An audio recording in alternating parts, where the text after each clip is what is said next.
Yes students, आपने previous video में thermal decomposition के बारे में पढ़ा था। उससे पहले मैं आपको बता चुकी हूं कि decomposition reactions are of 3 types.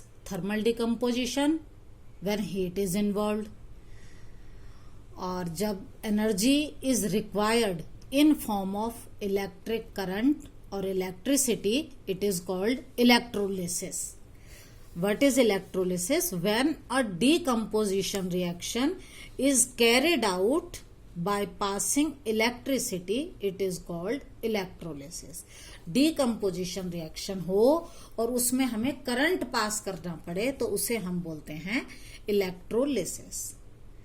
आओ अब हम इसको एक एक्टिविटी से देखते हैं। Electrolysis of water. अब कैसे करेंगे इसके लिए, ये आपकी बुक की ही एक्टिविटी है। Take a plastic mug. Plastic का आप एक मग ले लो, सबके घर में होता है। Drill 2 holes at base. उसके नीचे वाले पॉइंट में 2 होल्स बना लो and fit rubber stoppers in these holes. इनमें रबड़ के स्टॉपर, ढक्कन लगा लो, जिससे कि अगर हम उसमें कुछ डाल रहे हैं तो वो लीक ना हो। इंसर्ट कार्बन इलेक्ट्रोड्स इन रबर स्टॉपर्स। जो रबड़ का स्टॉपर था उसके अंदर कार्बन इलेक्ट्रोड लगाने हैं। अब ये कार्बन इलेक्ट्रोड क्या है? जो आपकी पेंसिल के अंदर ग्रेफाइट का रिफिल होता है। जिस पेंसिल से आप लिखते हो उसके अंदर जो ब्लैक कलर का रिफिल है, ये वाला, ये ग्रेफाइट होता है, ये वाला। इसको भी आप इलेक्ट्रोड की फॉर्म में यूज कर सकते हैं। आप एक कॉपर का वायर लोगे, वो भी इलेक्ट्रोड का काम कर देगा। तो आपको 2 इलेक्ट्रोड लगाने हैं, क्योंकि आपके 2 होल थे, 2 स्टॉपर थे। स्टॉपर के अंदर आपको इलेक्ट्रोड लगाना है। Now connect these electrodes to a 6 volt battery. अब इनको एक 6 वोल्ट की बैटरी से कनेक्ट कर दो। अब 6 वोल्ट की बैटरी थोड़ा अजीब सा लग रहा है। एक सेल जो आप यूज करते हैं वो 1.5 वोल्ट का होता है। अगर आप 4 सेल लगाओगे जोड़कर तो वो 6 वोल्ट हो जाएगा। Fill the mug with water. हमें वाटर की इलेक्ट्रोलिसिस करनी है तो मग के अंदर वाटर डाल दो, such that electrodes are immersed in water. लेकिन आपको ध्यान रखना है कि जो आपने 2 इलेक्ट्रोड लगाए हैं वो उसमें इमर्स्ड हों, डूबे हुए हों। Add a few drops of dilute sulphuric acid. आपको इसमें 1 to 2 drops dilute sulphuric acid डालना है, क्योंकि जो वाटर है that is a bad conductor of electricity. उसमें से करंट पास नहीं होता। अगर आप उसमें 1 to 2 drops of dilute sulphuric acid डाल देते हो तो वो गुड कंडक्टर ऑफ इलेक्ट्रिसिटी हो जाता है और उसमें से करंट पास हो जाता है। Now take 2 test tubes filled with water. अब आपको 2 टेस्ट ट्यूब लेनी है वाटर से भरी हुई, and invert them over the electrodes. उनको इलेक्ट्रोड्स के ऊपर इन्वर्ट, उल्टा करके रख दो। Switch on the current. अब करंट को ऑन करो and leave the apparatus undisturbed for some time. थोड़ी देर के लिए उसको ऐसे ही छोड़ दो, फिर आपको बस ऑब्जर्व करना है। एक बार मैं दोबारा से आपको डायग्राम में समझा देती हूं। देखो, ये एक मग है, यहां पर 2 होल करे हैं। उस होल के अंदर ये रबड़ स्टॉपर लगाया है। रबड़ स्टॉपर के ऊपर ये इलेक्ट्रोड फिट किए हुए हैं। दोनों इलेक्ट्रोड को बैटरी से कनेक्ट किया है जो 6 वोल्ट की है। यहां पर मैं बताती हूँ कि बैटरी के 2 टर्मिनल होते हैं, एक पॉजिटिव और एक नेगेटिव। आपने सेल पर भी लिखा हुआ देखा होगा, प्लस और माइनस।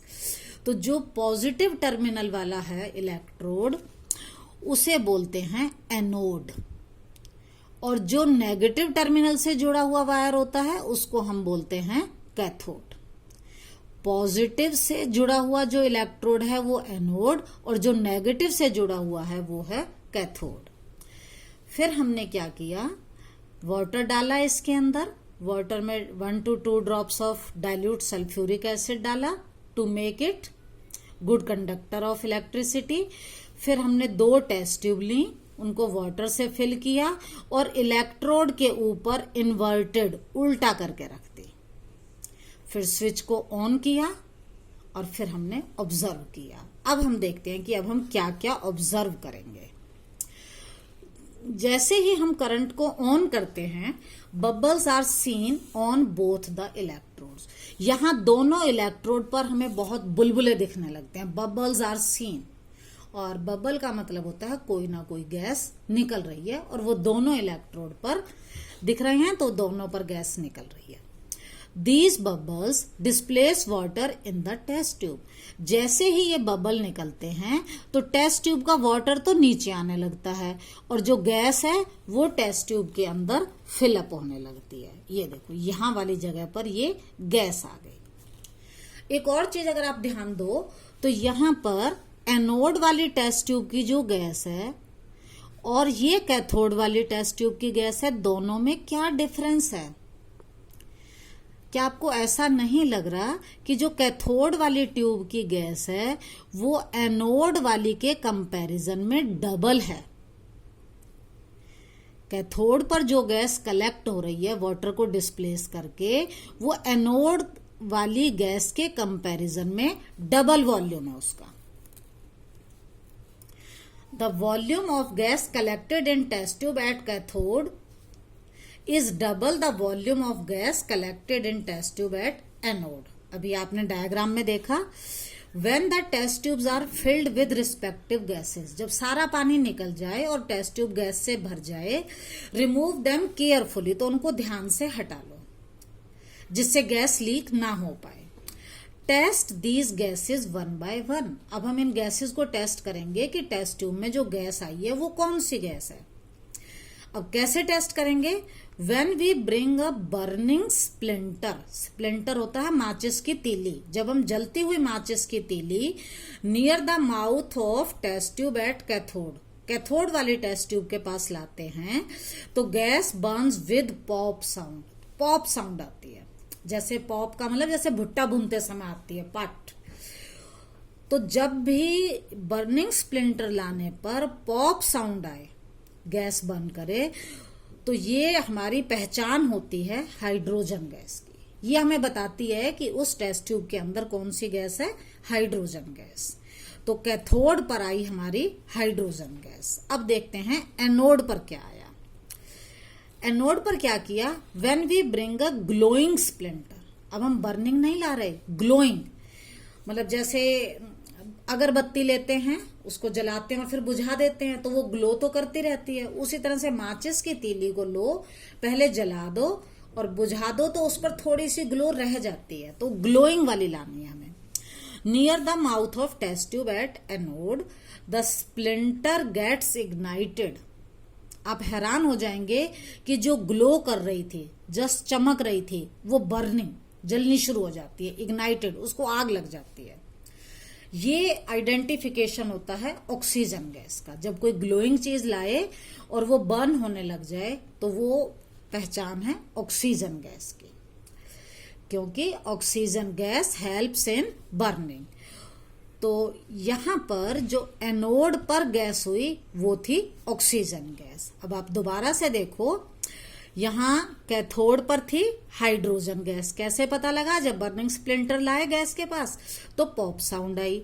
एनोड पर कौन सी गैस थी? Oxygen gas. कैसे पता लगा? जब हम ग्लोइंग स्प्लिंटर लाए तो वो इग्नाइट हो गई, वो जलने लगी। तो अब हमें क्या रिजल्ट मिला? हमने वाटर लिया था, हमने उसमें करंट पास किया था। करंट पास करने के बाद क्या हुआ? हमें दो इलेक्ट्रोड पर अलग अलग गैस मिली। हमें कैथोड पर मिली हाइड्रोजन गैस, एनोड पर मिली ऑक्सीजन गैस। तो इसका क्या मतलब था? When electric current is pass through water it decomposes, ये ब्रेक डाउन हो गया into hydrogen gas and oxygen gas. क्या रिएक्शन हुई? हमने लिया था H2O, यहां ये इलेक्ट्रिसिटी ऊपर चला गया, ये यहां आना था। जब हमने इलेक्ट्रिसिटी पास की तो इससे बना hydrogen gas and oxygen gas. ये रिएक्शन बैलेंस नहीं है, इसको आपको बैलेंस करना है। तो क्योंकि यहां पर इलेक्ट्रिसिटी की वजह से वाटर का ब्रेक डाउन हुआ, तो इस रिएक्शन को हम कहेंगे इलेक्ट्रोलिसिस। नेक्स्ट टाइप है फोटोकेमिकल रिएक्शन, उसके लिए आप नेक्स्ट वीडियो देखिए।